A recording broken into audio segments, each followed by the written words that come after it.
The dusty wind of the frontier howled outside the cabin, rattling the shutters in a rhythm that mimicked the tension inside.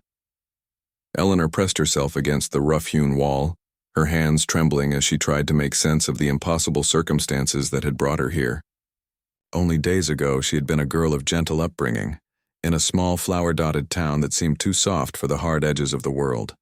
Her father, stubborn and blind to her pleas, had arranged her marriage to a man she did not know, a towering cowboy reputed across the valleys for his strength, his wealth, and a sternness that had earned him a mixture of fear and awe among the settlers. Now, as the twilight bled through the narrow window, Eleanor felt the weight of her fate pressing upon her chest like the heavy woolen quilt that lay across the narrow bed. The room smelled faintly of pine and beeswax, mingling with the smoky aroma of the hearth where a modest fire crackled. The walls, bare except for a few crude shelves and a faded painting of a lone horse against the mountains, seemed to close in on her, whispering reminders of how utterly alone she was, save for the stranger whose steps she had learned to anticipate in the creak of the floorboards. She had seen him earlier that day, this man of broad shoulders and piercing eyes, whose silence was as deep as the canyons that carved the land outside. His hands were large, calloused, and capable of violence, or protection, she had not yet learned which. She remembered the moment he entered the cabin with a measured stride, carrying a small bundle of supplies, and how her heart had slammed against her ribs as though aware of some instinct she did not fully understand. There had been no words of comfort, only an observation, a quiet acknowledgement of her presence that had sent a shiver down her spine. He had lit the hearth, brushed the dust from the floor, and then, without asking, taken the initiative to bring a few candles into the room. Their flickering flames cast elongated shadows, turning the humble space into something that felt at once sacred and precarious. Eleanor felt herself torn between fear and fascination, her mind racing to understand the strange mixture of tenderness and authority that this man exuded without uttering a single syllable. She had wanted to flee, of course.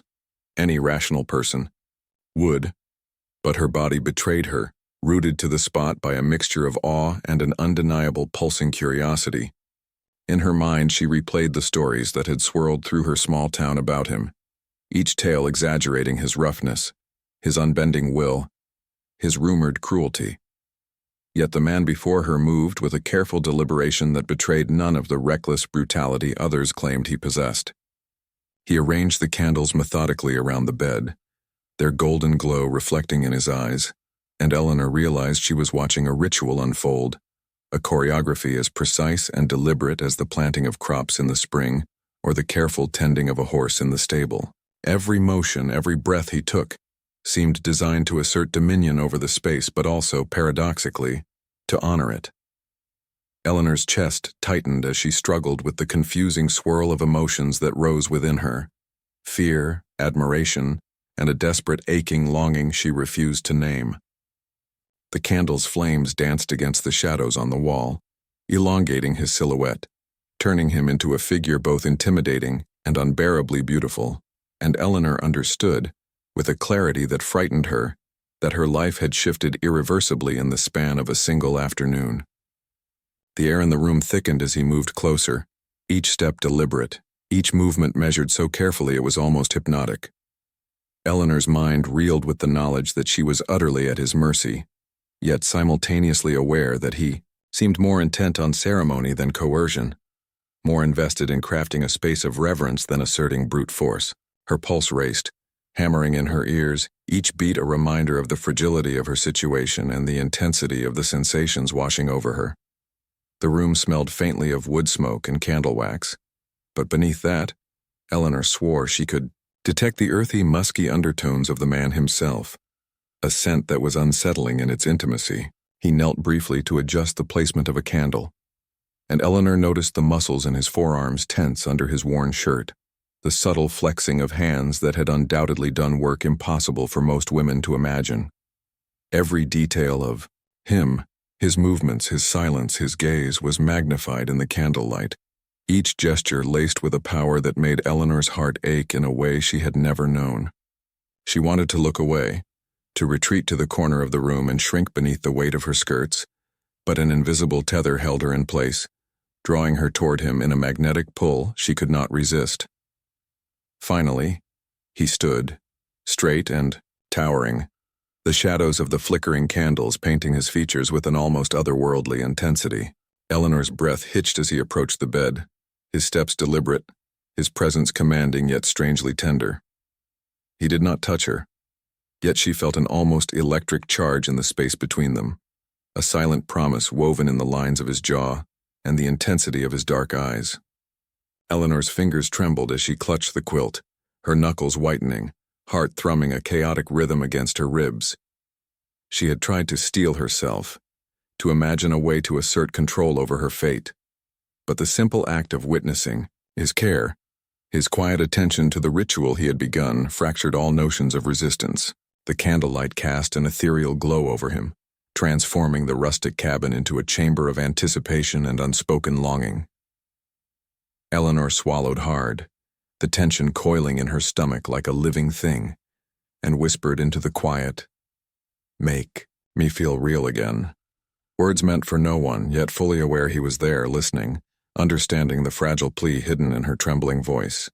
The cowboy paused for a heartbeat, his shadow stretching long and imposing across the worn wooden floor, and Eleanor felt as though the room itself had drawn a sharp breath in anticipation. He didn't speak, words were unnecessary, perhaps even inadequate, but the weight of his presence pressed around her like a tangible force, wrapping her in a cocoon of quiet authority and unspoken understanding. Each flicker of candlelight illuminated the sharp planes of his face, the steady strength in his shoulders, and the raw masculinity that seemed to radiate from him in waves. Eleanor's chest heaved with a mixture of apprehension and desire, a storm of conflicting emotions that left her momentarily paralyzed. Her mind, frantic and desperate, tried to rationalize what was happening. She was a forced bride, a pawn in her father's relentless scheming. Yet in this moment she felt a strange, ineffable connection to this man who had appeared like a storm in her orderly, sheltered life. She could feel the heat of his proximity even before he reached her side, the faint musky scent of leather and pine mingling with the waxy aroma of the candles, and it made her stomach twist in anticipation she did not understand. The roughness of his hands, which she had glimpsed earlier while he adjusted the candles, promised strength, protection, and a wildness that frightened and exhilarated her all at once. He moved around the bed slowly, deliberately, placing each candle in precise positions that seemed almost ritualistic, and Eleanor's gaze followed every motion as if her life depended on it. The flickering lights cast shadows that danced along the walls, elongating the cowboy's figure into something both terrifying and mesmerizing. Eleanor's mind raced with images of every story she had heard about men like him, strong, silent, untamed. But this reality was far more intimate, more charged than any tale could convey. She swallowed hard, the lump in her throat forming from a mixture of fear and an undeniable aching longing that made her pulse hammer in her ears. Her hands clutched the quilt beneath her chin, her knuckles white as she tried to summon the courage to meet his gaze. But the magnetic pull of his presence drew her eyes involuntarily. She saw the patience in his movements, the almost sacred reverence in the way he handled each candle, and her mind whispered that this man, this towering, rugged figure of the frontier, was unlike anyone she had ever encountered. The candlelight shimmered in his dark eyes, reflecting a depth that spoke of untold stories, of nights spent under the open sky and days carved by hard labor and relentless survival. Eleanor felt an ache deep within her, a recognition that her life had shifted irrevocably in the span of mere hours. This man who had appeared at the door of her father's scheming had not only claimed the cabin but had claimed a piece of her fragile, frightened heart. She wanted to turn away, to retreat into the corner where the shadows promised safety, but a force far stronger than fear held her rooted to the spot. Every movement he made was deliberate, measured, a silent conversation of power and tenderness that her heart both feared and craved. She wanted to scream, to demand release, yet simultaneously, she yearned to lean into the weight of his presence, to feel the rough warmth of his hands and the protective energy radiating from his formidable frame. Eleanor's breaths came in shallow bursts, her chest rising and falling with an intensity that left her dizzy and trembling. The cowboy knelt briefly by the edge of the bed, adjusting a candle so that its light caught just the right angle of the quilt and floorboards. His motions meticulous yet intimate, And Eleanor realized with a jolt that every gesture was a language she was only beginning to understand. Her heart ached with an unfamiliar yearning, a deep-seated desire to surrender control, to allow herself to be seen and acknowledged in a way no one had ever allowed before. She had been so thoroughly defined by the expectations of others, by the rigid confines of society, yet here in this candlelit room, with the rough-hewn man who moved with the precision of someone who understood both power and delicacy, she felt the first flickers of her own agency, of a self she hadn't yet fully discovered. The heat in her cheeks matched the flicker of the candles, and she felt herself teetering on the edge of terror and exhilaration, longing and submission. Finally, he straightened, towering above her once more, and Eleanor's gaze locked with his. There was an unspoken question in the depth of his dark eyes, a challenge wrapped in tenderness, and she understood with a sudden clarity that he was waiting for her consent, for the silent acknowledgement that she was willing to let herself be seen and touched, not just physically, but emotionally, spiritually, in the rawest sense. Her lips parted, trembling, as if words could convey the storm of emotions inside her. Yet the only sound that emerged was a shaky breath. The cowboy extended a hand, a slow, deliberate gesture that offered both strength and intimacy, and Eleanor felt as though she were standing on the precipice of something vast and unknown. In that moment, with the flickering candles casting golden light around them, she whispered again, barely audible but charged with desperate longing, "Make me feel real again," and felt the electric pull of a connection that was at once terrifying and breathtakingly beautiful, binding her to him in ways her heart had never known.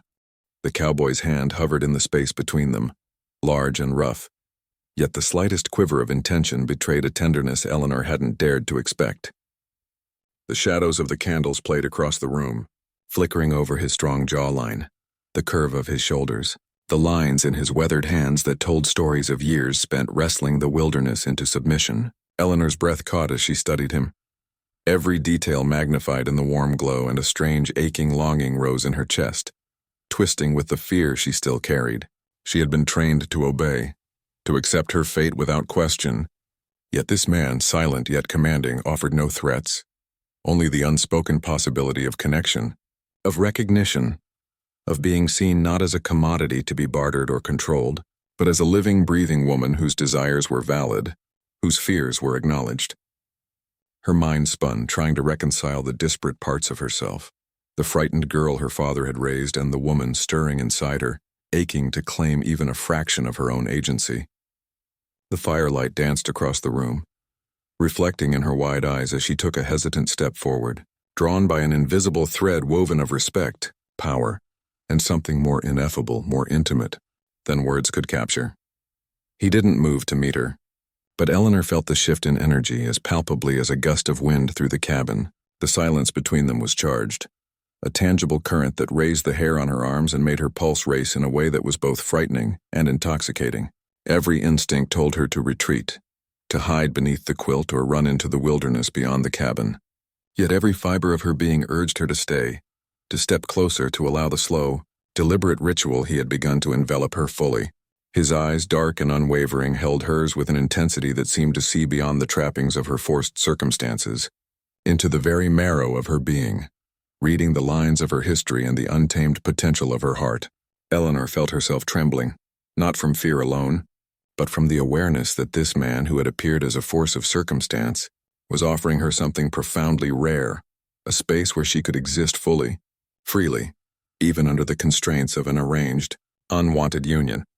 Each flicker of candlelight seemed to highlight the space between them, stretching it taut with anticipation, desire, and a tender, almost reverent care that left Eleanor breathless. Her fingers traced the edge of the quilt, curling around the coarse fabric as though it could anchor her in the midst of the storm.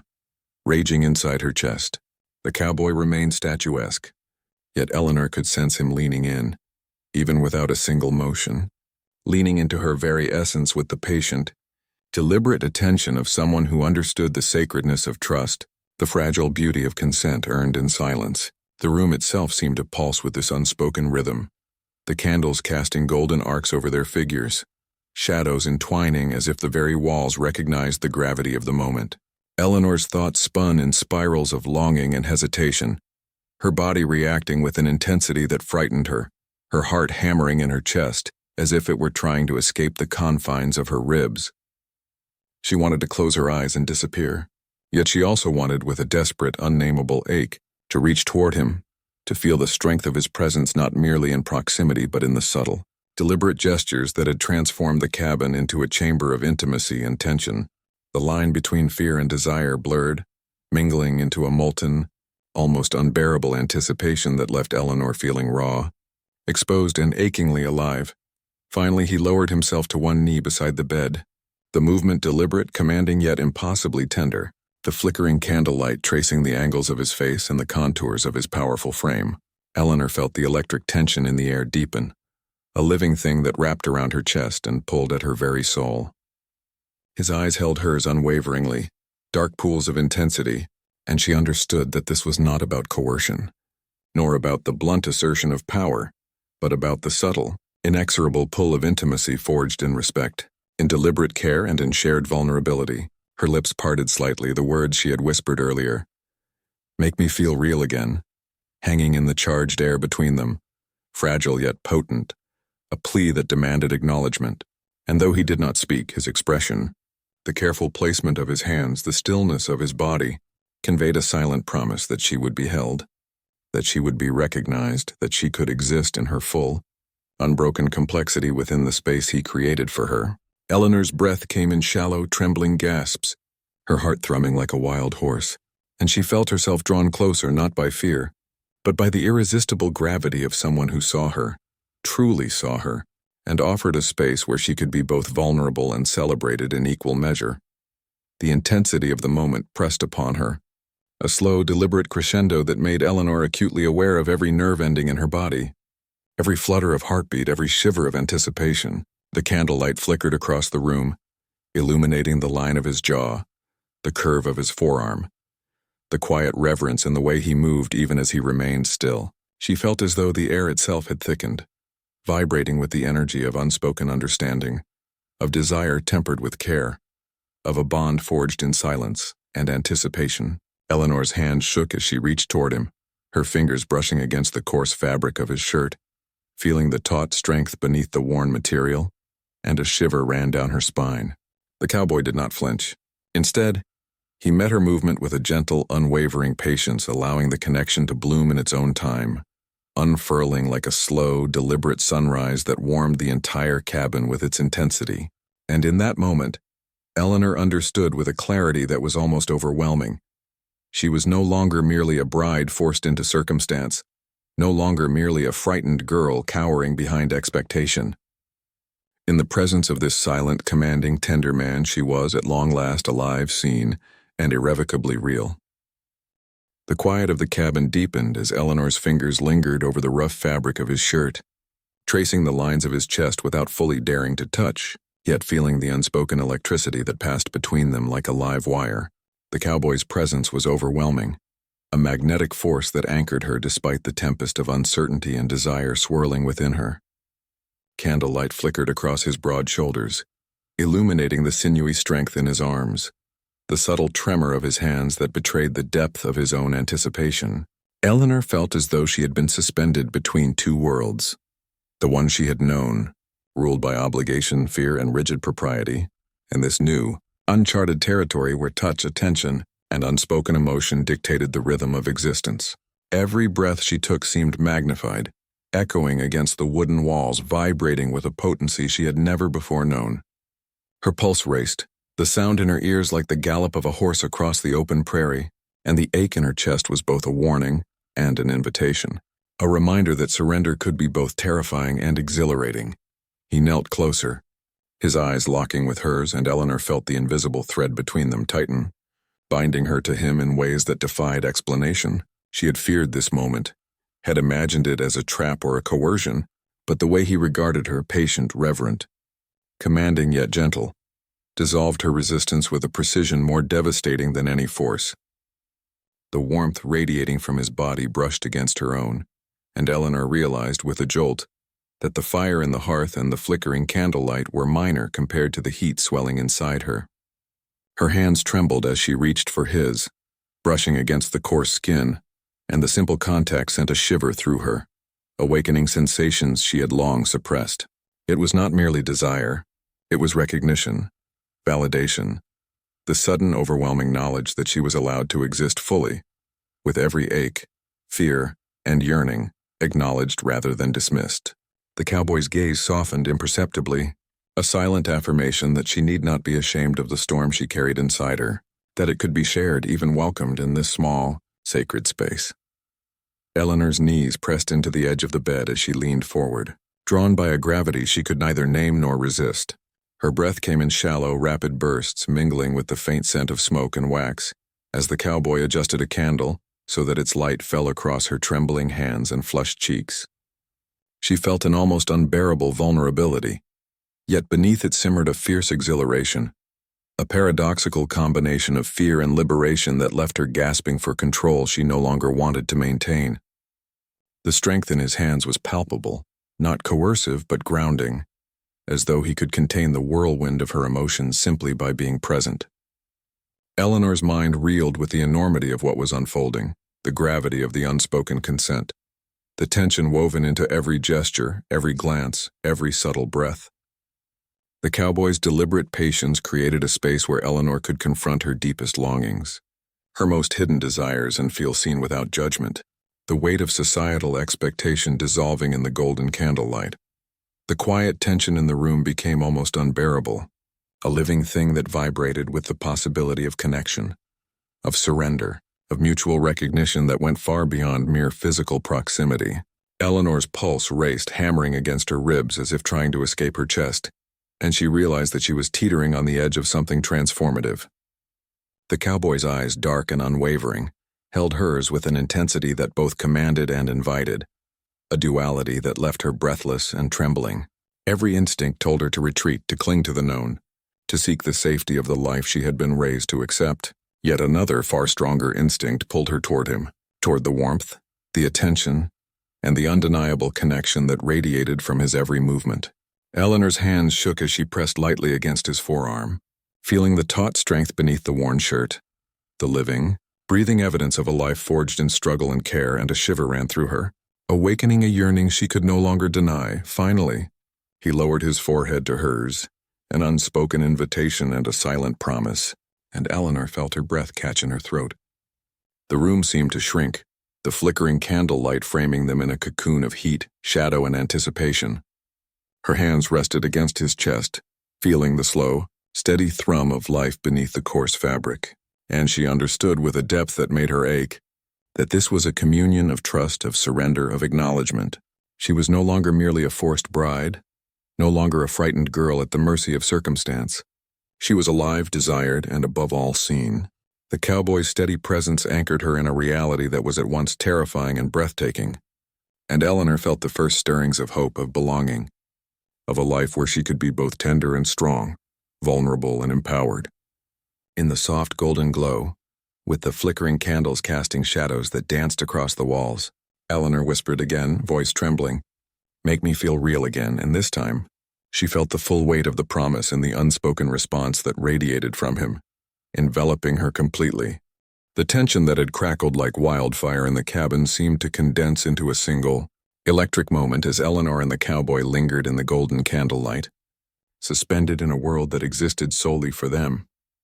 Her hands pressed against his chest, feeling the steady thrum of life beneath the worn fabric, and she realized with a breathtaking clarity that she was no longer a pawn in someone else's design. Each flicker of the candles mirrored the rapid beating of her heart, shadows dancing across the walls like silent witnesses to a ritual of awakening. The cowboy's hand finally settled over hers, warm, calloused, grounding, and Eleanor felt a surge of something she could scarcely name: trust, exhilaration, longing, and a fierce sense of being fully alive. His gaze, steady and unwavering, held hers in a way that seemed to communicate not only desire, but reverence, a recognition of the fragility and power she carried within her. In that room, lit only by the soft glow of the candles he had so deliberately arranged, Eleanor felt the weight of her fears dissolve, replaced by a profound understanding that she was seen, that she was wanted, that she could exist in her full complexity without apology or concealment. Slowly, deliberately, The cowboy lowered himself to meet her at eye level, and Eleanor's pulse raced with an intensity that left her breathless. The fire of longing and hesitation coiled in her stomach, twisting and unspooling with each heartbeat.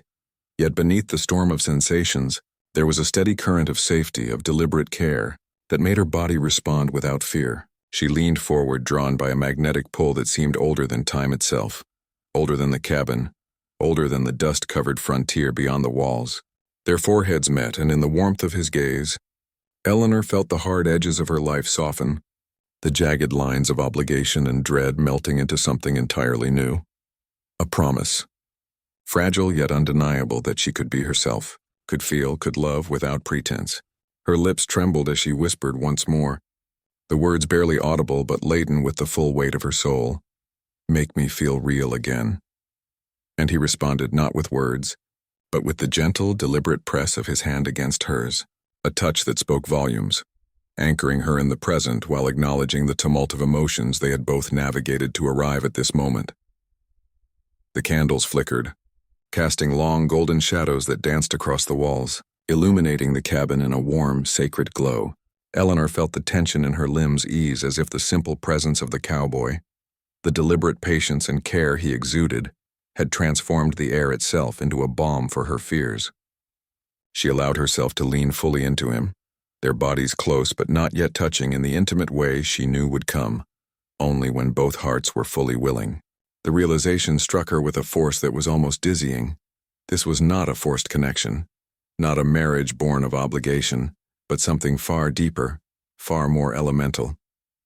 In this small, flickering chamber, she was allowed to exist fully, to breathe, to hope, to surrender, and to recognize that desire need not be feared, that intimacy could be tender, deliberate, and safe. Every muscle in her body relaxed, her breathing syncing with the steady rhythm of his heartbeat beneath her fingertips, the very air between them vibrating with possibility.